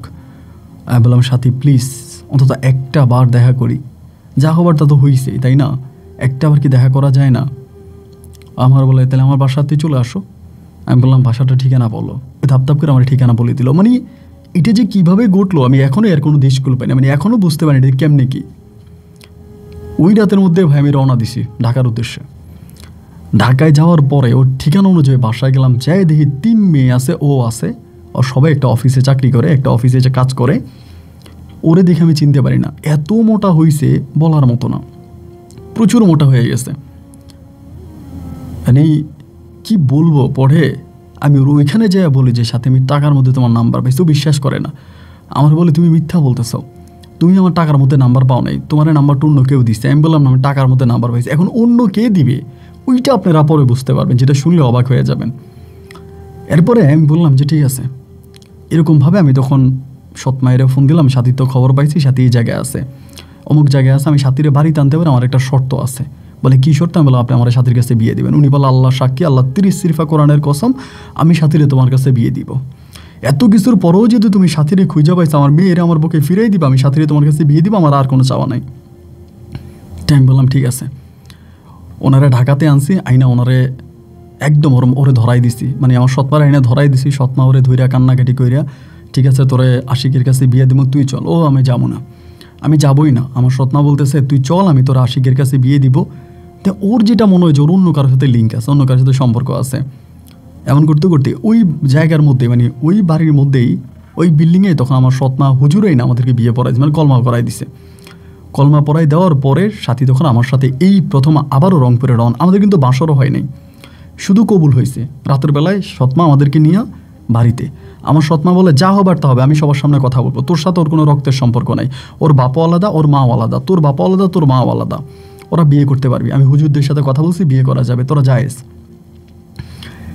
এই হলো মূল ঘটনা। সাথীরে নিয়ে যখন আসছি পরের দিন দুপুরবেলা আসার পরে সাথী জানি কেমন খালি কান্না করতেছে। মানে ও আমার সাথে, মানে গাড়িতে আমি ওর শরীরে দিল, হাত সরাইয়া দেয়। মানে ওর দেখে মনে হচ্ছে যে ওর ভিতরে কিছু একটা চলতেছে, মানে কিছু না কিছু একটা আছে। পরে আমার বোন ভাই তারা মিলা বাঁশর করে রেডি করছে, রাতের বেলায় বাঁশরে ঢুকবো 8টার দিকে, আনুমানিক 8টা কি 9টার দিকে। এতদিন পর্যন্ত নাজমুল ভাইয়ের কোনো খবর নাই। হ্যাঁ মাঝে মাঝে বাড়িতে আসতো, চলে যেত, থাকতো না। তো এতদিন পরে নাজমুল ভাই ফুল বাড়িতে এসে 8টার দিকে আমারে বলতেছে যে নাজমুল ভাইয়ের সাথে 8টার দিকে আমার দেখা। 8টার দিকে নাজমুল ভাই আমারে বলতেছে যে আশিক, যারা নিয়ে সংসার করবি সে বিগত 4-5 বছর কই ছিল খবর পাইছিস? আমারে বলে। তখন কিন্তু আমার বিয়ে হয়ে গেছে, আমি শুধু বাঁশর করে ঢুকবো। পরে আমি বললাম যে মানে কিসের খবর নিব? বলে আমার সাথে সংসার কইরা বাচ্চা নিল, সেই বাচ্চা মারা গেল, এখনও তোর সাথে সংসার করব। বাহ, নারী জাতি বড় ভয়ঙ্কর রে, নারী জাতি বড় ভয়ঙ্কর জাতি। ও যদি ভালো থাকে তাহলে আমার কোনো সমস্যা নেই, ও ভালো থাক, তুই যা সংসার কর। আমি বললাম ভাইটা আপনি কি বললেন? ওই আপনার সাথে সংসার? বলে অবশ্যই, তো ঢাকায় ছিল না, অমুক জায়গায় ছিল না, এই বিল্ডিংয়ে ছিল না? আমি বললাম হ্যাঁ। বলে আমি আরও একসাথেই ছিলাম, আমাদের বাচ্চা হয়েছে, বাচ্চাটা মারা গেছে, 2টা বাচ্চা হয়েছে, একটা না 2টা বাচ্চা মারা গেছে। এরপরে ও আবার তুই কেমনে তার লিঙ্ক পাইলি, ভাই আবার তোর গলায় ঝুলে গেছে। আমার সাথে সম্পর্ক ভালো নাই, ওর চরিত্র ভালো না, তাই ঠিক আছে যা ভাই তুই সংসার কর, আমার সমস্যা নাই, তুই ঘরে ঢুক। ভাই আমার ভিতরে তো সন্দেহ ঢুকাই দিল। বাসর ঘরে ঢুকলাম, ঢুকার মুখের দিকে তাকায় দেখতেছি আসলেই তাই। ওর চেহারা টেহারা দেখলেই মনে হয় বিবাহিত, এবং ও মানে আমার সাথে আগের মতো কোনো কিছুই নাই। এত প্রেম, এত ভালোবাসা, এত রোমান্স, এগুলো কোনো কিছুই নেই। যেই মেয়ে আমাকে বিয়ে করতে না পাইরা বাড়ি থেকে পালায় গেছে, মানে আমাকে বিয়ে করতে না পাইরা বাড়ি থেকে পালায় গেছে, সেই মেয়েটা ধরেন এখন আর আমারে চিনেই না, মানে আমার সাথে ঠিকমতো কথাও বলে না। আমি বললাম যে সাথী, বসছি, বৈশা ওর সাথে কথা বলতেছি, তোমার অতীত নিয়ে, খালি অতীত নিয়ে খোঁচাইতে আসি। অতীত নিয়ে কথা বলতে বলতে বলতেও কিচ্ছু বলে না। রাত্রে আনুমানিক 2টা কি 2:30 বাজে আমি বললাম যে মানে ওরে ধরছি, ধরে আমি বলতেছি মানে শারীরিক সম্পর্ক, স্বামী স্ত্রীর সম্পর্কের মধ্যে যাব, এমন সময় একটা মেয়ের বাচ্চা হইলে তার পেট কিন্তু ফাটা থাকে, দেখবেন নাভির নিচের অংশটাকেও ফাটা থাকে। তো আমার কথা হচ্ছে শারীরিক সম্পর্কের আগে আমি ওর পেট চেক করবো যে ওইখানে কি। আর এইটার দিকে ওর পেটের মধ্যে হাত দিয়ে দেখতেছি পেটের মধ্যে ফাটা ফাটা দাগ, মানে বুঝেই গেছে এটা বাচ্চা হয়েছে। কারণ বাচ্চা হলে কিন্তু মেয়েদের এরকম জানে যা হয় আর কি, আমি ভাবিদের মুখে যা শুনেছিলাম। আমি তখন বললাম, তুমি নাজমুল ভাইয়ের লগে 4 বছর 5 বছর সংসার কইরা বাচ্চার মা হইয়া এরপরে আমার কাছে আইলা, এই কথা বলা তো আমার খুব জোর একটা থাপ্পড় মারে। বেয়াদব, আমি কি কইছি তুই আমার বিয়ে কর, তুই আমার বিয়ে করলি কেন? আমিও তখন একটা গালি দিয়া বসছি, তুই এরকম খারাপ বলে চুলের মুঠি ধরছি, দইরা ধাক্কা দিছি, মানে লাত্তি মারছি, লাত্তির লগে পড়ে গেছে খাট থেকে পরে ও আমারে মারতেছে, আমি ওরে মারতেছি। এই অবস্থার মধ্যে আমি ধাপ করে ওরে, তখন আনুমানিক প্রায় 3টার মতো বাজে, ওরে লাত্তি মেরা আমি মানে ঘরের দরজাটা খুলে বাইরে গেছি, উঠানে বাইরিয়া আমি চিৎকার দিছি। চিৎকার দিয়ে আব্বা আমার সবাই আসছে বাইরে, কি হয়েছে? আমি বললাম 1 তালাক, 2 তালাক, 3 তালাক। আমি ওর এই মাত্র তালাক দিলাম, আমি তালাক দিলাম। আমার সৎমা বলবো নাউজুবিল্লাহ, আজকে বাসরতে কিসের তালাক, এটা কি? আমি বললাম আপনার মাইয়া একটা খারাপ, আপনার মাইয়া নাজমুলের লগে সম্পর্ক কইরা 5 বছর থেকে এরপরে আমার ঘরে আইছে। সাথী তখন আর কোনো কথা বলে না। আমার আব্বা আমার ঘরে টাইনে নিয়ে বলে, এগুলো তুই কী কইতেছিস? আমি কই, আপনি কিচ্ছু জানেন না, ও নাজমুল ভাইয়ের সাথে সংসার করছে। আমার আব্বা তো মনে করছে সত্যি। সকালবেলা হলো কি, সাথীর মারে নিয়ে চলে যাচ্ছে। তাই আমি বললাম যে কই যান? সৎমারে বলতেছি, আমি সৎমারে সকালে বলতেছি যে আপনি আপনার মেয়ে নিয়ে আমার বাড়ি থেকে চলে যান। আপনার মেয়ে যদি আমার বাড়িতে থাকে তাহলে হয়তো আমি আপনার মেয়েরে মার্ডার করে ফেলতে পারি। সকালবেলা আমার সৎমা করলো কি, সাথীরে নিয়ে আমার বাড়ি থেকে চলে গেছে। ঘটনা কিন্তু এখানেই শেষ। সাথে কিন্তু আমার শারীরিক সম্পর্ক ওভাবে হয় নাই, মানে কিছুই হয় নাই। শরীরে হাত দিয়ে এগুলো দেখে আমি ছেড়ে দিছি। ও চলে গেছে।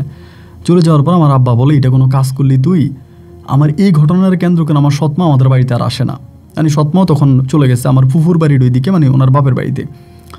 এভাবে কয়েকদিন কেটে গেল। কয়েকদিন কেটে যাওয়ার পরে কী হয়েছে জানেন? মানে যেটা আপনি শুনলে নিজেকে নিজে বিশ্বাস করাতে পারবেন না। মানে কি বলবো, বেশি না, প্রায় 15 দিন পরে এই নাজমুল ভাই নিজে সাথীর বাড়ি থেকে বিয়ে করাইয়া 50 লাখ টাকা কাবিন দিয়ে বিয়ে করে সাথীরে ঘরে ঢুকাইছে। ঘরে ঢুকানোর পরে নাজমুল ভাইয়ের মানে বিয়ের প্রায় সপ্তাহখানিক পরে নাজমুল ভাইয়ের এক পরিচিত বন্ধুর মাধ্যমে আমি তখন জানতে পারি যে নাজমুল ভাই আমার বাসর রাতের আগে আমাকে যে কথাটা বলছে এটা ছিল পুরো মিথ্যা কথা। সাথী কোন জায়গায় আছে, কোন জায়গায় পাইছে, সব কিছু ওই নাজমুল ভাই সাথীর মায়ের কাছ থেকে শুনছে। শুই না আমার কথাগুলো বলছে, কিন্তু আসলেই সাথীর সাথে নাজমুল ভাইয়ের কোনো সম্পর্ক ছিল না। তাই নাজমুল ভাই হয়েছে ওই বিল্ডিংয়ে, নাজমুল ভাইয়ের সাথী একসাথে ছিল। ওই বিল্ডিংয়ের মেয়েদের ঠিকানা কিন্তু আমার ছিল, তো ফোন নাম্বার ছিল না, তাই ঠিকানা চিনতাম। যখন সপ্তাহখানিক পরে জানতে পারলাম যে এটা মিথ্যা কথা, নাজমুল ভাইয়ের বিয়ে সপ্তাহখানিক পরে আমি ডিরেক্টলি ঢাকায় যাই ওই যে মেয়েগুলো চাকরি করতো ওই মেয়েগুলোর কাছে গেছি। প্রতিটা মেয়ে বলে পুরো মিথ্যা কথা। সাথী আমাদের সাথে ছিল, আমরা সাথীর সাথে ছিলাম। সাথী আপনাকে ভালোবাসতো, সবসময় আপনার কথা বলতো, সাথী সবসময় আপনার কথা বলতো। কোনোদিনও সাথীর সাথে কোনো ছেলের কোনো সম্পর্ক দেখি নাই, বিয়ে তো দূরের কথা। আমি তখন নাজমুল ভাইয়ের ছবি দেখলাম বলে এই ছেলেকে আমরা কখনোই দেখি নাই। সাথী রংপুর থেকে পালাইয়া আমাদের কাছে আসছে, আমাদের সাথেই ছিল বিগত 4.5-5 বছর, আমাদের সাথেও আমরা একই সাথে ছিলাম। আমরা আরও মেয়েরা ছিলাম, বাকিদের বিয়ে হয়ে গেছে, আমরা 3 জন একসাথে আছি। তো ভাই আমরা এরকম, এটা মিথ্যা কথা। পরে নাজমুল ভাইরে ধরলাম, ধরে বলতেছি, ভাই আপনি আমার সাথে এত বড় চিট করলেন, আমি না ছোট, আপনি না বড়। উনি আমার তখন বলতেছে যে তুই তো আমারে ঠকাইছিস, যার জন্য আমি তোরে ঠকাইছি। উনি সত্যতা স্বীকার করলো। সত্যতা স্বীকার করার পরে আমি যখন থেকে সুযোগ খুঁজতেছি কি করা যায়। ওনাদের কোনো বাচ্চা কাচ্চাও হয় না, সাথী ঘর থেকেও বের হয় না। প্রায় 9 মাস পরে সুযোগ পাইছি ভাই। 9 মাস পরে সুযোগ পাইয়া সুযোগ কাজে লাগাই দিছি। সুন্দর সময় ওরা পাইছি, একলা পায়াই ধৈর্যাই হাত মুখ বাইদে এখান থেকে ওরে নিয়ে আমি পালাইছি। পালাইয়া ওরে নিয়ে আমি এখান থেকে পালাইয়া প্রথমে চলে গেছি রংপুর শহরে যে ওরে যা করছি এগুলো আসলে মুখে বলার মতো না। কিছু ইঞ্জেকশন দিছে ওকে, অনেক টাকা খরচ করছি আমি। আমার বাবার 4টা গরু বিক্রির টাকা সম্পূর্ণ আমার পকেটে নিয়ে বাইরে এসেছে। ওরে নিয়ে পরে ঢাকায় চলে গেছি। ঢাকায় যে আমার এক বন্ধুর মাধ্যমে এক ফ্ল্যাট ভাড়া করছে, ফ্ল্যাটে ওরে নিয়ে রাখতেছি। রাখার পরে কোনোভাবেও থাকবে না, মানে প্রচুর ওরা বাহিদা রাখছি। শেষ পর্যন্ত এক তান্ত্রিকের আশ্রয় নিছি, নিয়া কালো জাদু করছি ওর শরীরে রক্ত দিয়া। কালো জাদু আমার শরীরে রক্ত, ওর শরীরে রক্ত দিয়া ব্ল্যাক ম্যাজিক করে কোনোভাবে ওরে ধরে রাখছি। ও ঘরের থেকে বাইরে, মানে আজকে প্রায় বলতে গেলে 2-2.5 বছরের মতো হবে ওর ঘরের মধ্যে আমি আটকায় রাখছি। ঘরে বাইরে যাইতে দিই না। আমার পরিবারের সাথে আমার কোনো যোগাযোগ নেই, মোবাইল টোবাইল সব বন্ধ। এখানে একটা জায়গার ভিতরে একটা চাকরি করি। সকালে যাওয়ার সময় আমি, বলতে খারাপ লাগে, আমি ওরে বাইদা যাই, মানে শিকল দিয়া ওর পা বাইদা, খাটের সাথে শিকল দিয়া পা বাইদে এভাবে যাই। এবং এভাবে যাইতাম, এভাবে আসতে এরম করতে করতে একটা সময় পাগল হয়ে গেছে। এখন মোটামুটিও পাগল, এখনও মোটামুটি পাগল, আমি ওর সাথে এখনও আছি। তো এখন কী করব? ইতিমধ্যে আমার পরিবার বিষয়টা জেনেছে।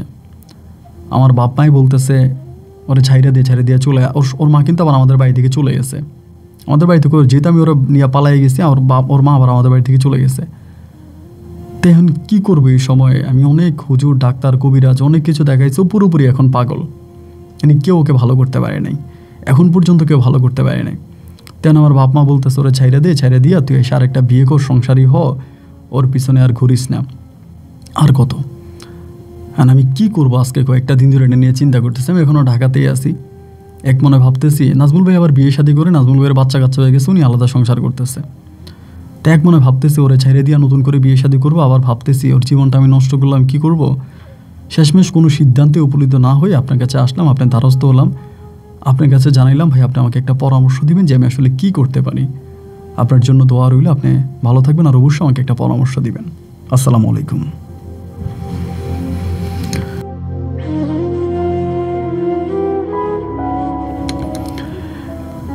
গ্রাম বাংলার মানুষ একটা কথা বলে, কান নিয়েছে ছিলে, তুমি চিলের পিছনে দৌড়াইলা ভাই, কানে হাত দিয়া দেখলে না তোমার কান আছে কি নাই। যে সময় কানে হাত দিলা সে সময় মাইলকে মাইল দৌড়ে চলে আসলা। আশিক ভাই কানে হাত দিয়ে ঠিকই দেখছে, তবে সেটা অনেক লেট করে ফেলছে। এরপরে সে যা করছে, সাথীকে ওই পরিবার থেকে তুলে নিয়ে আসা, নিজের রক্ত ওই মেয়ের রক্ত দিয়ে ব্ল্যাক ম্যাজিক করে তাকে পাগল বানিয়ে দেওয়া, তার উপর আরও অনেক টর্চার হয়েছে, ওগুলো নাই বলি, যেহেতু উনি এখন ওনার সাথে সংসারে আছে। খুব কষ্ট হয়েছে আমার। হাইরে জীবন, জাস্ট চিন্তা করি জীবন কোথায় থেকে শুরু হলো। নাজমুল কি বলে আশিক ভাইয়ের বাবা বিদেশে গেল, একদম শূন্য হাতে ওখান থেকে ফিরে আসলো, কিছুই ছিল না। সেই থেকে আজকে ওর বাবা বিশাল এগ্রো ফার্মের মালিক, বিশাল বড় ফার্ম আছে ওনাদের, বিশাল গরুর ফার্ম, সবচেয়ে বড় গরুর ফার্ম ওদের রংপুরে আশিক ভাইয়ের বাবার। বড় বড় কোম্পানির লোকেরা ওদের বাড়ি থেকে দুধ সংরক্ষণ করতে যায়, সকালবেলা দুধের জন্য ট্রাক লাগে। অথচ আজকে কোথায় গেল শেষ পর্যন্ত? যাই হোক, অন্যরকম একটা গল্প ছিল। আপনার কাছে কেমন লেগেছে এবং এই গল্প নিয়ে ব্যক্তিগত কোনো মতামত থাকলে কমেন্ট বক্সে লিখবেন। দেখাবো অন্যদিন অন্য কারো বাস্তব জীবনের গল্প নিয়ে। আল্লাহ হাফেজ এন্ড সালামু আলাইকুম।